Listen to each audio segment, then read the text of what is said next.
David Saucedo, te saludamos y te damos la bienvenida. Muy buenas noches, ¿cómo estás? ¿Qué tal, Pepe? Quiero saludarte a ti, el auditorio y a tus órdenes. Gracias, David. Permíteme un breve contexto para ubicar a nuestra audiencia en el tema que queremos abordar contigo, que es el tema de lo ocurrido en Veracruz con la violencia. Las autoridades federales, tengo entendido, están analizando, junto con la Fiscalía de Veracruz, una línea de investigación que consiste en que el cártel Jalisco Nueva Generación y el grupo Sombra, una facción del grupo del cártel del Golfo, se disputan en Veracruz los territorios por el cobro de piso a diversas actividades económicas, incluidas los taxistas. ¿A qué me refiero?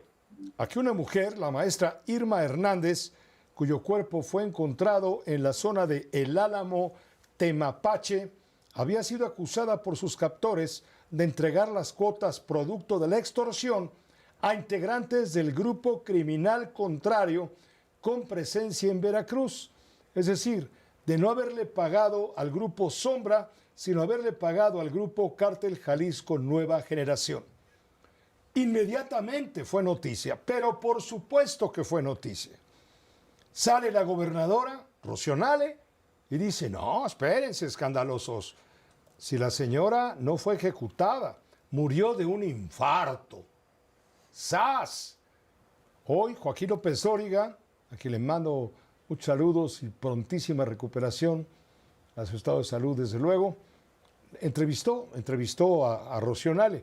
Y te voy a poner, David Saucedo, lo que le dijo Rocío Nale a Joaquín, donde tuvo que admitir, ¿por qué? Porque en la mañana en Palacio, la presidenta de la República dio un manotazo en el atril y dijo, a ver, ¿cómo que se murió de un infarto? A la señora la mataron y no la criminalicen. Y este lamentable asesinato, porque fue un asesinato de la maestra, pues nos ha consternado a todos. Yo voy a tratar de no revictimizar a una persona. ¿Qué comenté yo? Dije, la persona fue torturada, fue violentada, dije fue violentada, porque tenía golpes. Y la necropsia que me lo reportó el médico legista es que a causa de que fue violentada, murió de un infarto. Así fue como yo lo reporté. Y de ahí se suscitó todo lo que ya hemos visto. Es decir, se suscitó todo lo que ya hemos visto, se refiere Rocío Nale, la gobernadora de Veracruz, al escándalo. El caso es que la obligaron a grabar un video pidiendo al gremio pagarle el derecho de piso a la mafia veracruzana, la cual forma parte del grupo Sombra, una facción del cártel del Golfo. David Saucedo, ¿frente a qué estamos? Te agradezco muchísimo en tu calidad de consultor en seguridad y experto en estos temas del oscuro mundo del crimen organizado, David. Bienvenido, ¿cómo estás? Gracias, Pepe. Pues mira, en efecto, todavía hay mucha información, no tenemos los datos completos acerca de la carpeta de investigación, pero en efecto, los grupos criminales en el estado de Veracruz que se están disputando el cobro de derecho de piso sí actúan de ese modo. Inicialmente, ya hace algunos años, lo que hacían era extorsionar de manera individual a cada uno de los comerciantes, locatarios, taxistas, profesionistas independientes que brindaban sus productos y servicios. Después empezaron a extorsionar a los liderazgos de estos gremios, líderes de taxistas, comerciantes, líderes de tortillerías, de carnicerías, tablajeros, para que ellos mismos a sus agremiados les cobraran la cuota. Y en lugar de hablar con 100 personas, hablaban con uno solo, que era el líder que a su vez cobraba las cuotas y ¿Cuáles grupos son, David Saucedo? ¿Cuáles son los grupos del crimen organizado que operan, pues, con total impunidad en Veracruz, dicho sea de paso? de acuerdo con el último mapeo que de hecho dio a conocer el anterior gobernador de Veracruz, son cinco organizaciones criminales. El Cártel Jalisco Nueva Generación, el Cártel del Golfo, el Cártel de la Familia Michoacana, el Cártel de Sinaloa y una constelación de organizaciones locales, mafias veracruzanas, algunas de ellas anónimas, que ocupan regiones importantes del estado de Veracruz. Por ejemplo, ¿qué se sabe del grupo La Sombra? Es el grupo de operaciones especiales, Grupo Sombra, es una decisión del Cártel del Golfo que opera en los estados del norte de Veracruz. De hecho, también hay rastros del trabajo de la operación criminal del Grupo Sombra en estados como Guanajuato, San Luis Potosí, Tamaulipas, pero parece que han echado raíces en el norte de Veracruz y han establecido ahí su base de operaciones principales. Está conformada por personajes que en algún momento formaron parte del Cártel del Golfo y que eran su brazo armado. Con el tiempo, como suele suceder en algunas ocasiones con los brazos armados de los cárteles, se apoderan de alguna región y se convierten ellos mismos en un cártel, en este caso una organización de nivel medio, que tiene tres vertientes criminales: el robo de combustible de los ductos de Pemex, la extorsión y el tráfico de personas, la trata de personas. Es decir, la maestra fue a entregar el dinero al grupo equivocado. Pero esto no surgió ayer o anteayer, ni mucho menos con la llegada de la gobernadora Rocío Nale. No, esto surge desde antes. ¿Desde cuándo es Veracruz un estado donde prevalece, desde luego, el crimen organizado, pero sobre todo, lo más lamentable, la impunidad? Bueno, la operación de los grupos criminales, en el caso de Veracruz, yo creo que de manera intensa, ya de manera, incluso participando en procesos electorales, financiando campañas y candidatos, tendríamos que retroceder hasta la época de Fidel Herrera, este gobernador que tuvo el control férreo de su estado, pero para obtener parte de la influencia política que llegó a tener, pactó con grupos criminales a los cuales les dividió la entidad y les entregó algo así como algunos feudos en donde ellos podían operar con total impunidad.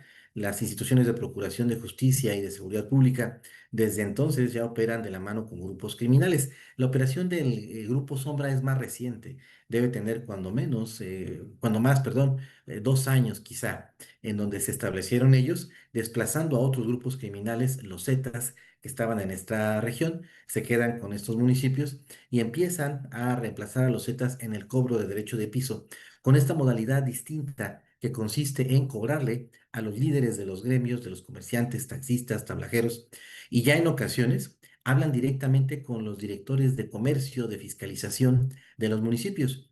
Como al final las autoridades municipales para otorgar licencias y permisos tienen que estar en contacto con todos los líderes de los comercios, de los comerciantes, se les hace más fácil establecer una sinergia criminal con el director de mercados, por ejemplo, para que sea el director de mercados el que haga el cobro a todos los locatarios de los mercados de un municipio. Ahora, Fidel Herrera Beltrán, dices tú, y un político priista de largo colmillo, recientemente fallecido, tenía control del Estado.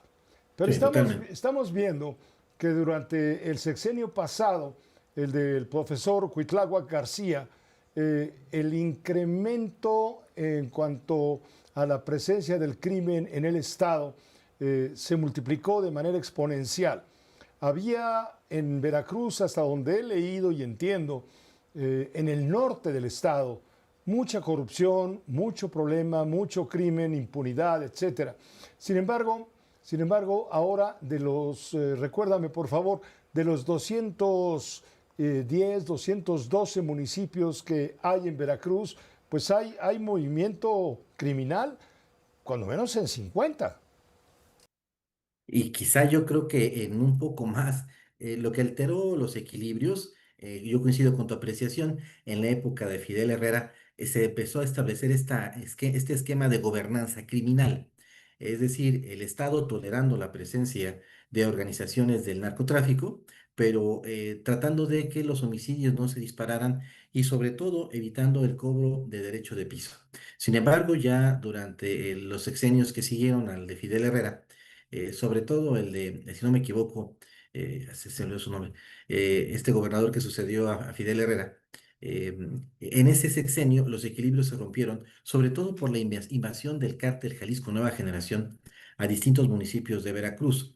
Ya después con el gobernador Cuitláhuac, la entrada de la Marina, muchos secretarios de Seguridad Pública y directores de policía en Veracruz son de la Marina, con el objeto de contener las oleadas criminales. Se generó una guerra de cárteles en Veracruz para tratar de obtener el control de las zonas que eran más rentables desde el punto de vista de trasiego de drogas y de cobro de derecho de piso. Ahí entraba Javier Duarte, ¿no? Sí, justamente Javier Duarte era el personaje del que no recordaba. Por supuesto, él terminó vendiéndole a los grupos criminales las distintas comandancias regionales de la Policía Estatal. Si en una región determinada había un dominio del Cártel Jalisco, a ese grupo criminal se le entregaba la comandancia de la Policía Estatal.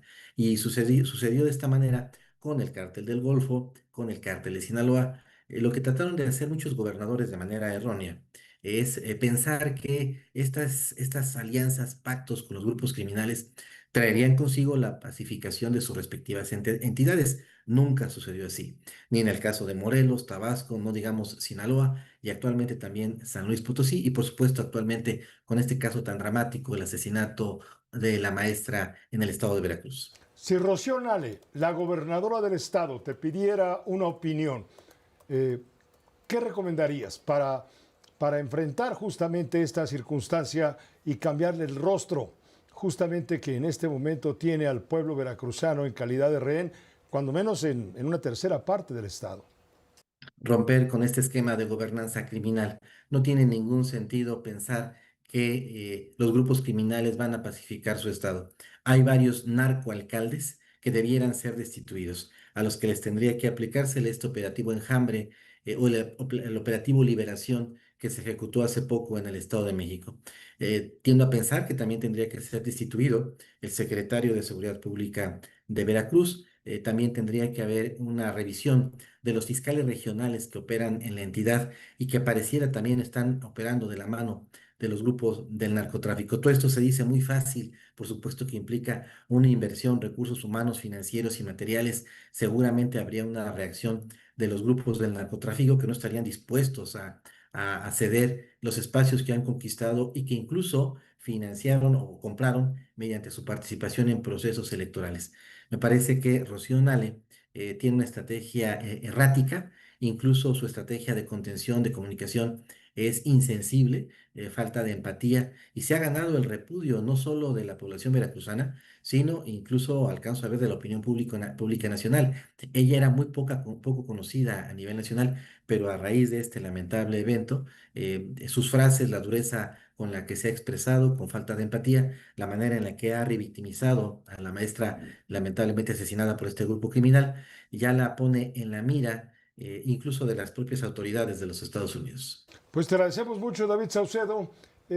Coincido contigo, la gobernadora de Veracruz no ganaría un concurso de simpatía. Eso nos queda claro y les queda más claro a los veracruzanos. Muchas gracias, David Saucedo. Como siempre, es un gusto escucharte.